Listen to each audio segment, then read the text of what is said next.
दोस्तों, मानव जीवन बहुत कठिनाइयों के बाद मिलता है और मानव जीवन जीना भी इतना आसान नहीं है। हर दिन मनुष्य के जीवन में तरह तरह की मुसीबतें आती रहती हैं और साथ ही उसका दिमाग कमजोर हो जाता है। आज की इस कहानी के माध्यम से जानते हैं कि मनुष्य में ऐसी कौन सी आदतें पाई जाती है जो उनके दिमाग को धीरे धीरे कमजोर करती हैं। मित्रों, दिमाग हमारे शरीर का महत्वपूर्ण अंग है। हमारे शरीर के अंदर होने वाली हर क्रियाएं मस्तिष्क से ही संचार होती हैं। किसी घटना पर हम कोई भी सुझाव देते हैं तो वह केवल और केवल मस्तिष्क के ही कारण हो पाता है। अगर आप अपने किसी भी शरीर के हिस्से या हाथ को मोमबत्ती की तरफ लेकर जाते हैं तो वह आपके हिस्से को जला देती है, लेकिन इसका संदेश सबसे पहले मस्तिष्क तक पहुंचता है और तभी आप अपना हाथ जल्दी से हटा लेते हैं, क्योंकि आपके मस्तिष्क यह बात आ जाती है कि अगर हाथ को मोमबत्ती के पास ज्यादा समय तक रखा तो हाथ जल जाएगा। यदि व्यक्ति का मस्तिष्क ठीक से काम ना करे तो वह इस दुनिया में जीवन के लायक भी नहीं रह सकेगा। सभी जीवित प्राणियों में मस्तिष्क जन्म से होता है और इसका विकास उम्र के साथ होता रहता है। से बुद्ध के एक परम शिष्य भी थे जो कि कद नाटे और बहुत भोले भाले थे। सभी शिष्यों में से इस शिष्य की आदत बिल्कुल अलग थी, जहां सभी लोग 7 से 8 घंटे की नींद लेते थे। यह महाशय केवल 3 घंटे ही सोते थे। इनका मानना था कि जो लोग अधिक सोते हैं वह आलसी होते हैं। महात्मा बुद्ध के इस शिष्य को भोजन करना बहुत अधिक पसंद था। जब भोजन करने बैठते थे तो अन्य सभी शिष्यों हिस्से का भी भोजन कर लेते थे। इसी प्रकार उनकी कई ऐसी आदतें थीं जो अन्य शिष्यों को परेशानी में डाल देती थी।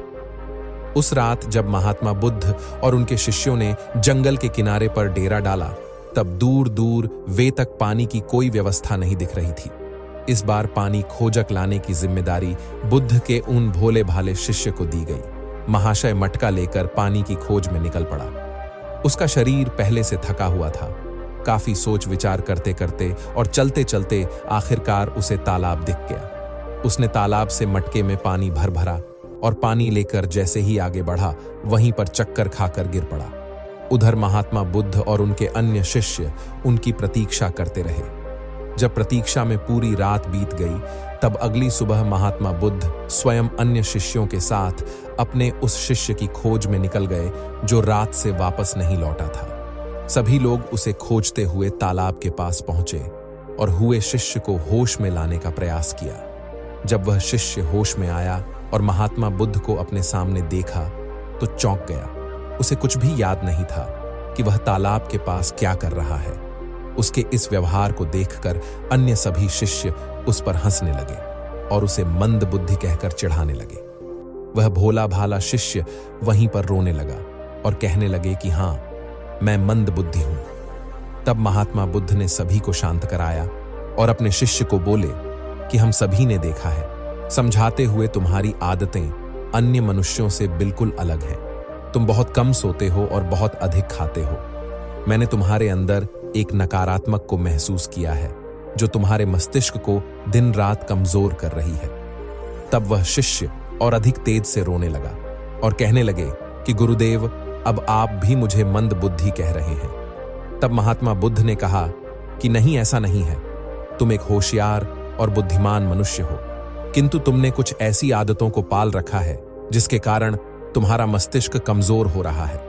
तब शिष्य ने कहा कि हे गुरुदेव, ऐसी कौन सी आदतें हैं जिनसे मनुष्य का मस्तिष्क कमजोर होता है। तब महात्मा बुद्ध ने कहा कि आज मैं तुम्हें बताता हूं कि ऐसी कौन सी आदत है मनुष्य के मस्तिष्क को कमजोर करती है। मेरी बात को सभी लोग ध्यान से सुनना। महात्मा बुद्ध ने बताना प्रारंभ किया। पहली आदत, नींद के महत्व को समझने में भूल करना। कई ऐसे व्यक्ति होते हैं जो नींद को गंभीरता से नहीं लेते हैं। उनका यह मानना होता है कि ज्यादा सोना समय की बर्बादी होती है। यदि वे कम सोएंगे तो अधिक कार्य कर पाएंगे और अधिक सक्रिय रहेंगे, जबकि यह सोचना बिल्कुल गलत है। नींद हमारे शरीर की एक मुख्य आवश्यकता है। दिन भर काम करने के बाद जब शरीर थक जाता है तो उसे कम से कम 5 से 6 घंटे की नींद की आवश्यकता पड़ती है। तभी जाकर वह अगले दिन के लिए सक्रियता से तैयार हो पाता है। कम सोने वाले व्यक्तियों की मानसिक क्षमता भी कमजोर मानी जाती है। इसीलिए मस्तिष्क को तरोताजा और तेज रखना है तो रोज 5 से 7 घंटे जरूर सोए। दूसरी आदत, आवश्यकता से अधिक भोजन करना। कई व्यक्ति ऐसा सोचते हैं कि एक ही जीवन मिला है, इसलिए इसे खाने पीने और मौज करने में बिताना चाहिए, और इसी सोच के कारण वह आवश्यकता से अधिक खाना खाने लगते हैं तो उनके खाने में किसी प्रकार की गुणवत्ता होती है और ना ही वह कभी खाने की मात्रा पर ध्यान देते हैं। कई लोगों को लगता है कि अधिक खाने से शरीर को अधिक ताकत मिलती है, जबकि ऐसा कुछ नहीं है। अधिक खाने से शरीर में केवल मारियां लगती हैं, कभी पाचन संबंधी बीमारी तो कभी शरीर का मोटापा। यह सब कुछ खाने की गलत मात्रा और उसकी गुणवत्ता के कारण ही होता है। जब व्यक्ति का शरीर बीमार रहेगा तो इसका असर मस्तिष्क पर भी होगा। इसलिए अपने मस्तिष्क को तेज रखने के लिए सही मात्रा और सही गुणवत्ता वाला भोजन करना चाहिए। तीसरी और खास आदत, खुद को कार्य करने की मशीन समझना। इस संसार में कई ऐसे व्यक्ति हैं जो दिन रात काम के पीछे भागते रहा, और इस बीच न तो वे अपने शरीर को आराम देते हैं और ना ही कभी अपने परिवार को समय देते हैं। ऐसी आदतों से उनके जीवन में तनाव बढ़ जाता है और एक दिन ऐसी थकान हो जाती है कि फिर वह पहले के जितना सक्रिय नहीं हो पाते हैं। इसलिए अगर आप ही खुद को कार्य करने की मशीन समझ रहे हैं तो आप अपने शरीर को खराब करने के साथ साथ अपने दिमाग को भी खराब कर रहे हैं। इस आदत को आज ही खत्म करें और एक सामान्य जीवन की जितनी आवश्यकता है उतना ही कार्य करें। चौथी आदत, बुरी आदतों की भरमार रखना। कई व्यक्तियों में आलस्य इतना अधिक होता है कि वह किसी भी काम को ठीक से नहीं कर पाते हैं। उनके शारीरिक और मानसिक शक्तियों में अक्सर कमजोरी पाई जाती है, और इस कमजोरी का मुख्य कारण होती उनकी गलत आदतें, काम को टालना, आवश्यकता से अधिक सोचना, बेकार की बातों पर चिंता करना। यह सभी दिमाग को कमजोर कर देने वाले लक्षण होते हैं। इसलिए यदि सही जीवन जीना है और दिमाग को तेज रखना है तो सबसे पहले अपनी बुरी आदतों को खत्म करें। पांचवी आदत, खुद की बुराई और कमजोरी देखना।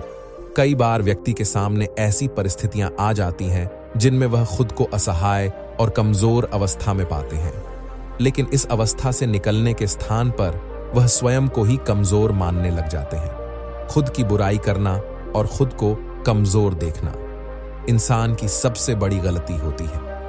यह कार्य जीवन में कभी नहीं करना चाहिए, क्योंकि यह आपके जीवन की प्रगति में बाधा बनती है। इससे आपके मानसिक स्वास्थ्य को हानि पहुंचती है, आत्मविश्वास में कमी आती है।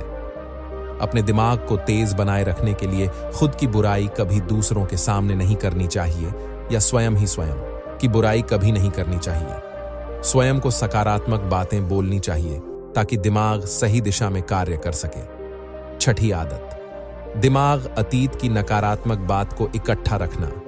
कई बार व्यक्ति के जीवन में कुछ ऐसी अप्रिय घटनाएं हो जाती हैं जिन्हें वह चाहकर भी नहीं भुला पाते हैं, लेकिन एक सत्य यह भी है कि आप पीछे के समय में जाकर उस घटना को नहीं बदल सकते हैं।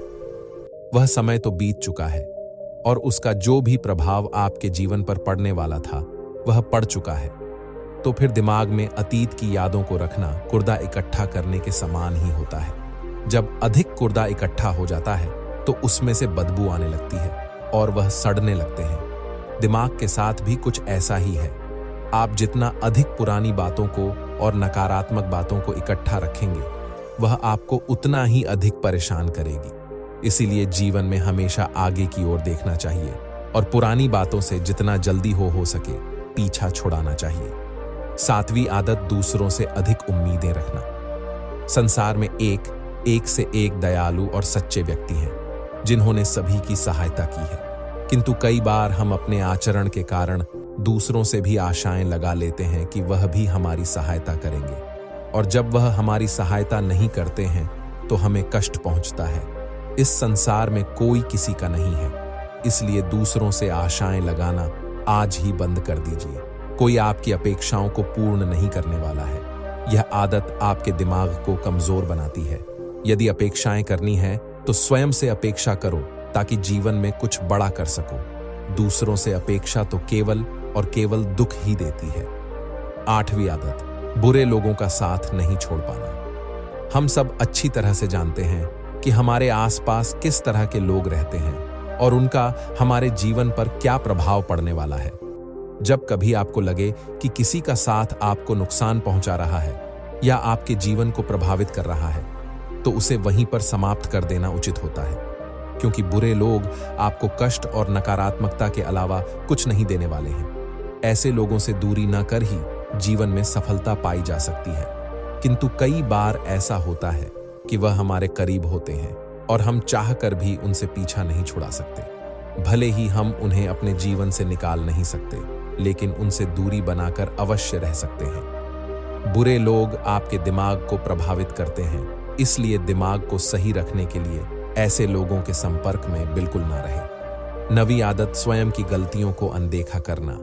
कई बार व्यक्ति से यदि कोई गलती हो जाए तो वह उसे पूरी तरह से अनदेखा करते हैं और जिम्मेदारी लेने से बचते हैं, जबकि यह आदत आपके जीवन को असफलता की ओर ले जाती है। कभी भी यदि आपसे गलती हो जाए तो उसे पूरे मन से स्वीकार कर लेना चाहिए, साथ ही क्षमा मांग लेनी चाहिए।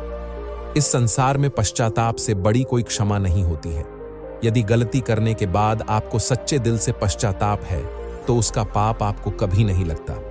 जो व्यक्ति जिम्मेदारी लेने से डर लड़ते हैं वह दिमाग से कमजोर होते हैं, जबकि सच्चाई के साथ सभी का सामना करने वाला व्यक्ति अधिक हिम्मती और दिमाग से तेज होता है। दवी आदत, अपनी असफलताओं के लिए दूसरों को जिम्मेदार मान। सफलता और असफलता एक ही सिक्के की दो पहलू हैं। दोनों ही परिस्थितियों में हमें स्वयं इस बात का आकलन करना चाहिए कि यह सफलता या असफलता हमारे जीवन की महत्वपूर्ण घटना है और इसकी सारी जिम्मेदारी हमारी है। कई बार यदि हम किसी काम में असफल हो जाते हैं तो हम उसके लिए अपने माता पिता, गुरु इत्यादि को जिम्मेदार मानने लगते हैं। यह आदतें आपके दिमाग से कमजोर बनाती हैं। कभी भी अपनी असफलता के लिए दूसरों को जिम्मेदार नहीं बनाना चाहिए, बल्कि स्वयं की मेहनत पर विश्वास रखना चाहिए। इस प्रकार बुद्ध ने उस व्यक्ति को ऐसी आदतें बताई जो उसके दिमाग को दिन रात कमजोर कर रही थी। उस व्यक्ति ने सच्चे से बुद्ध को बताया कि हाँ, यह सब उसकी आदतें हैं और वह अपनी इन गलत आदतों के लिए स्वयं को जिम्मेदार मानता है। साथ ही वह वादा करता है कि वह इन सभी गलत आदतों से छुटकारा पाने के लिए पूरा प्रयास करेगा। दोस्तों, उम्मीद करता हूं कि इस कहानी में आप लोगों ने कुछ सीखा होगा। कमेंट करके जरूर बताना कि क्या सीखा और चैनल को लाइक और सब्सक्राइब करना, और मिलते हैं एक और नई वीडियो में। तब तक के लिए दिल से धन्यवाद। नमो बुद्धाय। धन्यवाद।